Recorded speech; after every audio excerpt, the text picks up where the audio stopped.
शरणम शरणम गच्छामि। मैं राधा रमन त्रिपाठी आज 14 फरवरी 2025 का पहला वीडियो आपके सामने लेकर उपस्थित हूँ। परम जी जब बोकारो में ज़्यादा रहने लगे, वो टैक्स की वजह से भी और उनको प्रचार का वहाँ का जो तरीका था वो उन्हें बहुत पसंद आया, तो काफ़ी लोगों को वहाँ परम जी ने बुलवाया। बहुत जगह से, गुजरात से, हिमाचल प्रदेश से, चंडीगढ़ से, फरीदाबाद से, भारत के अनेक राज्यों से और अनेक जगहों से, शहरों से लोगों को बुलाया और उनको बताया कि देखो यहाँ किस तरह से व्यवस्थित है, प्रोग्राम किस तरह से होता है। बहुत बढ़िया।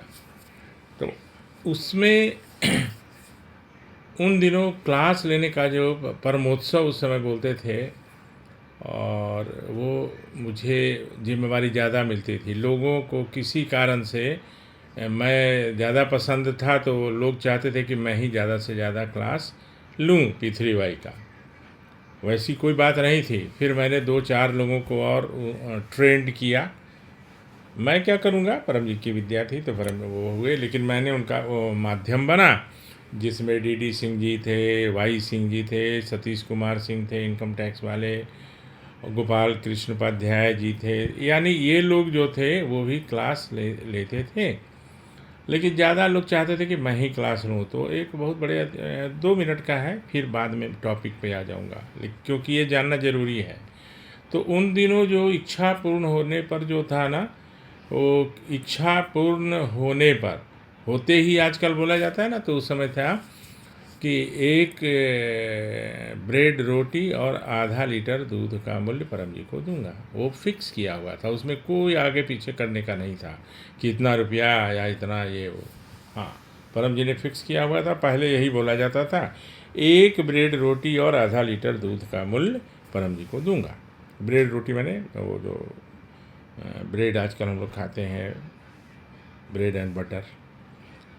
तो एक महिला का काम बना, उसके पति बहुत बड़े अधिकारी थे। तो जब दोबारा क्लास लिया मैंने, पहला भी मैंने ही लिया था, तो उनका एक प्रश्न था मेरे से। उनका प्रश्न ये था कि त्रिपाठी जी, सो जिस समय हम प्रतिज्ञा किए थे, वो लोग संकल्प बोलते थे कि मैं संकल्प किया था, उस समय जो दूध का मूल्य था वो वाला देना है कि आज का जो मूल्य है, मुश्किल से 1 रुपया 50 पैसा लीटर में बढ़ा था।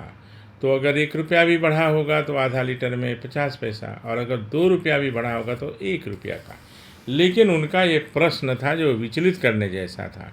अरे आपका काम बना और 1 रुपया के लिए भी आपके दिमाग में, मन में ये बात आ रही है कि ये वाला दूं या वो उस समय जो प्रतिज्ञा किए थे। तो क्या होता था कि क्लास के बाद आते थे तो परम जी पूछते भी थे कैसा हुआ, क्या हुआ। तो मैं सब बात बताता था उनको, सब बात कि आज मैंने ये कहा, आज मैंने ऐसा कहा। तो उस पर उन्होंने एक बात कही, तो वो तो उदाहरण दे के ही बहुत चीज़ समझा देते थे, है ना। तो उनका ये था कि देखो, काम बनने में तो बहुत अच्छा लगता है, पैसा देने में जान जाती है, पैसा देने में जान जाती है। तो उनका एक था किसान।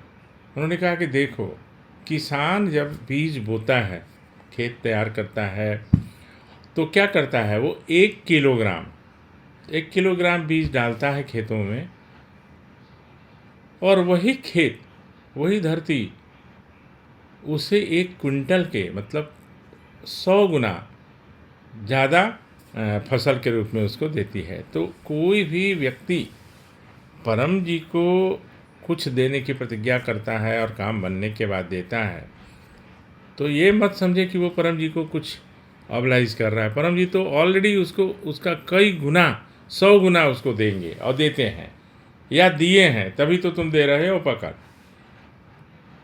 तो एक उदाहरण बड़ा अच्छा था कि किसान बीज डालता है 1 किलोग्राम और उसे मिलता है कितना, 1 क्विंटल से भी ज़्यादा। तो एक तो ये, और दूसरा उदाहरण उन्होंने दिया कि देखो, सूरज जो है समान रूप से सभी जगह निकलता है, सूरज कभी भेदभाव नहीं करता, सूरज भेदभाव नहीं करता, न जाति से, न धर्म से, न किसी चीज़ से, न गंदगी से, न सफाई के जगहों से। वो सभी जगह समान रूप से पड़ता है। अब मैं छतरी लगा लूँ या छत के अंदर घर में बंद हूँ और ये शिकायत करता रहूँ कि मेरे ऊपर तो सूरज की रोशनी नहीं पड़ रही है, सूरज का प्रकाश मेरे ऊपर नहीं आ रहा है, तो ये उसमें मेरी गलती है, सूरज की कोई गलती नहीं है। तो सूरज की रोशनी का लाभ लेने के लिए, सूरज के प्रकाश का लाभ लेने के लिए हमको अपनी छतरी को हटाना पड़ेगा। इसमें सब कुछ आ गया, मन की छतरी। मन में भी जो अनेक तरह के जो द्वंद्व होते हैं और निगेटिविटी होती है, उसको उस रूपी छतरी को भी हटाना है। और फिजिकल छतरी को, यानी छाता लगा के हम धूप मेरे ऊपर नहीं आ सकती है। धूप डायरेक्ट अगर हमारे शरीर पे पड़ना तो छाता को हटाना पड़ेगा, घर से निकलना पड़ेगा। तो उनका परम जी का कहना था कि पप्र करना पड़ेगा, कोई लाभ लेने के लिए आपको पप्र करना पड़ेगा। और एक बात कही उन्होंने कि हमारे जो पूर्वज थे वो सूर्य के उपासक थे। हमारे जो पूर्वज थे, सनातन के जो पूर्वज थे, वो सूर्य के उपासक थे। लेकिन मंच से बहुत सारी बातें परम जी नहीं बोल पाते थे। बोले कि देखो मेरा तो फॉलोअर सभी धर्मों के हैं, यानी सभी धर्मों मतलब सभी धर्मों के। तो इसलिए लाभ तो सबको मिलता है, जो भी 11 वाक्य बोलेगा उसको लाभ मिलेगा। तो किसान के बीज का उदाहरण और सूरज का उदाहरण, खैर मैंने उनको बता दिया था उस महिला को कि भाई आज का ही जो है वही दे दीजिए ना, क्या फ़र्क पड़ेगा। तो ऐसी छोटी छोटी बातें बहुत जीवन में होती हैं, लेकिन उसको याद रखना है और उसकी चर्चा करके हम लोग एक दूसरे को शेयर करके इस नॉलेज को भी परम जी के द्वारा दिया हुआ जो भी है उदाहरण, उसको हम लोग शेयर करते हैं। और आज बस यहीं समाप्त करता हूँ इस वीडियो को। आपके लिए परम जी से निवेदन करता हूँ, आपका दिन शुभ रहे, आपकी सुखद इच्छाएँ पूरी हों और आप अधिकतम निरोग रहें। फिर मिलता हूँ दूसरे वीडियो में, तब तक के लिए शरणम शरणम गच्छामि।